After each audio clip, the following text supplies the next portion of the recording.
Today's true story from the Bible comes from Joshua chapter 10 and 13. After many years of wandering in the wilderness, Moses had died and Joshua was the new leader of the Israelites. They began conquering cities to take over the land that God had promised. The kings of the land heard how Joshua and the people had defeated cities around them, and they wanted to stop him. So they plotted to join together to attack the city of Gibeon.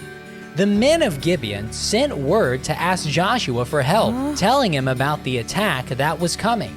Joshua gathered his brave fighting men and headed to Gibeon. Along the way, God spoke to Joshua and said, "Do not be afraid of the enemies.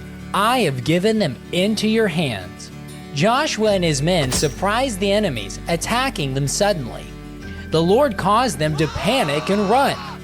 Joshua and the Israelites chased after them, knowing that if night came, some of the enemy would escape and their victory would not be complete. Joshua asked for God to make the sun stand still so that they could have more daylight to finish the battle. And God answered. God slowed down the sun and it didn't set for a whole day. The Israelites were victorious. Joshua led the Israelites to conquer more cities and to occupy Canaan, the promised land. Joshua divided the land up among the 12 tribes of Israel, giving each group their own inheritance. God kept his promise to Joshua that they would win the battle. He kept an even bigger promise when they took over Canaan. Just like he had promised Abram, Isaac, Jacob, and Moses, God gave his people their own land.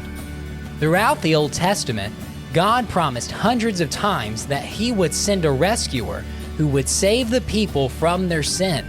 God kept his promise by sending Jesus, a descendant of Abraham, to earth to die on the cross for our sins. God promises that when we trust in Jesus for forgiveness of our sins, we will live forever with him.